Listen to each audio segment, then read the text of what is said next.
এই মাথায় বক্তব্য নেই।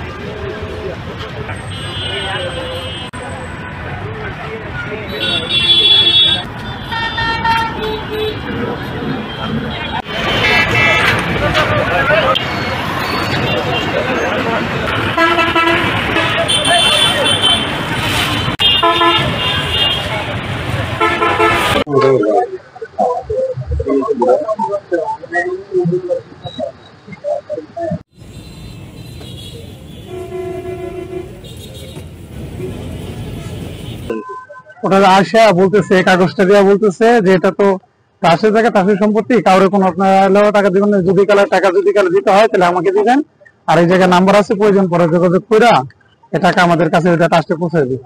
তারপরে কাগজটা ধরা দিয়ে বলতেছে যে এর পরবর্তীতে ভাড়া আপনারা এই নাম্বার, কাগজের মধ্যে নাম্বার আছে, এই নাম্বারে আপনারা ভাড়াটা দিয়ে দিবেন। দুপুরের দিকে 7-8 লোক আসছে, লোক আইসে আবার একটা কাগজ দিছে, সেই কাগজটা দিয়ে বলছে যে জায়গাটা ট্রাস্টের, ভাড়া আমাকে পৌঁছে দিবেন, ফোনে কথা বলবেন। ইমাম হাসান, ফ্রান্স প্রবাসী। আমি, আমার বড় ভাইও ইউরোপে, ইতালিতে থাকে, ন্যাশনালিটি, আমিও ফ্রান্সের। আমার ছোট ভাই ইমাম হোসেন দেশে থাকে, তার মাধ্যমে আমরা বিদেশ থেকে কিছু টাকা ইনভেস্ট করছি। আমাদেরকে প্রথম দারুল হোসেন ট্রাস্ট থেকে আমাদেরকে বললো যে এখানে আমরা বাইফেলের মার্কেট করতাম, সেখান থেকে বললো যে এই জায়গাটা ডোবা, এই জায়গাটা পুরাইয়া যদি আমরা মার্কেট করি তাহলে ওনারা আমাদেরকে 15 বছর, প্রথম কথা হচ্ছে যে 15 বছরের জন্য আমাদেরকে লিজ দিবে।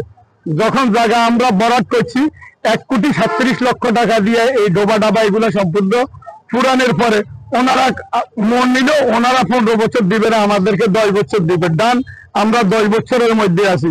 আমাদের এখানে যাদেরকে দেখতেছেন ওনারা আমাদের সম্মানিত ব্যবসায়ী, আমরা ব্যবসা করি আসতেছি। আমি ফ্রান্সে ছিলাম যখন 5 আগস্ট, তখন বিভিন্ন মাধ্যমে কিছু লোক, কিছু দুষ্কৃতী আমাদের এখানে আমাদের এই মার্কেট দখল করার জন্য বিভিন্ন রকমের পায়তারা করছে।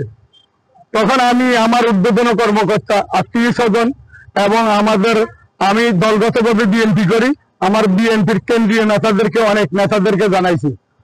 শহীদুদ্দিন চৌধুরী, এনিভাই শহর থেকে শুরু করে আমি অনেক নেতার কাছে অভিযোগ করছি। এখানে স্থানীয় নেতাদেরকে ওনারা বলছে যে উনি দল করে, বিএনপি করে এবং ওনার মার্কেট রক্ষা করা, ওনার ইনভেস্ট করছে, ইনভেস্টের ডকুমেন্ট দেখাইছে, বিদেশ থেকে যে টাকা দিছে। সর্বপ্রথম মারুতি বরাদের জন্য আমি 3 দাগে ওয়েস্টার্ন ইউনিয়ন, রিয়া, মানিকগ্রাম সহকারে, অ্যাকাউন্ট সহকারে ছোট ভাইয়ের মাধ্যমে আমি সর্বপ্রথম এই মার্কেটের জন্য 93 লক্ষ টাকা পাঠাই ফ্রান্স থেকে এবং পর্তুগালের আমার ব্যবসা থেকে।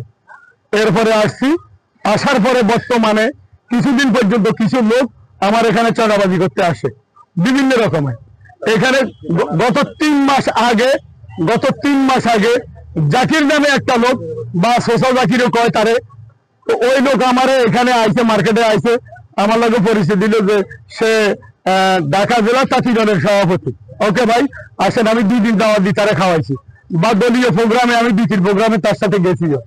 হঠাৎ করে 15-20 দিন পরে উনি আমার ডাকি গেল যে আপনি একটু গাজীর চট আসেন। আমি গাজীর চট চিনি না, তো কইল যে সন্ধ্যার পরে গেলে যে টেলিফোন করে গেলে যে সেখানে যাওয়ার জন্য। আমি বললাম না, আমি সন্ধ্যার পরে আমার পক্ষে যাওয়া, চিনিও না, যাওয়া সম্ভব না। তো আগামীকালকে ডিএসসি থেকে সকালে আসে 8টায়, আমি 8টায় গেছি। যাওয়ার পরে উনি 8টায় আসেনি, 8:30টায় উনি আসি একটা হুন্ডা নিয়ে আমারে ডিএসএস এর ভিতরে মাইস্কান সিধা যত সম্ভব একটা মসজিদ আছে, সেখান থেকে আরো একটু সামনে নিয়ে একটা 7তলা বা 8তলা বিল্ডিং এর 6তলা মধ্যে উঠাই আমার এখানে গেলে যে আসেন আপনার সাথে কথা আছে কি, এখানে এই মার্কেটের 40% স্যার আমাদেরকে দিতে হবে।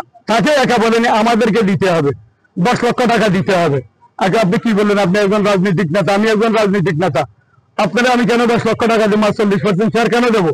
আমি ইনভেস্ট করছি, আপনি পুরো মার্কেট নিয়ে যান, আমার যেটা খরচ হয়েছে আমি নিয়ে দেবো। তো আমি আমার টোটাল আমাদের ব্যবসায়ীর ইনভেস্ট এবং আমাদের ইনভেস্ট থেকে আমি 9.5 কোটি টাকা ইনভেস্ট করছি এই মার্কেটে, বালু থেকে শুরু করি, ডোবাতে শুরু, আমার ভাই, ছোট ভাই, আমরা ইনভেস্ট করছি।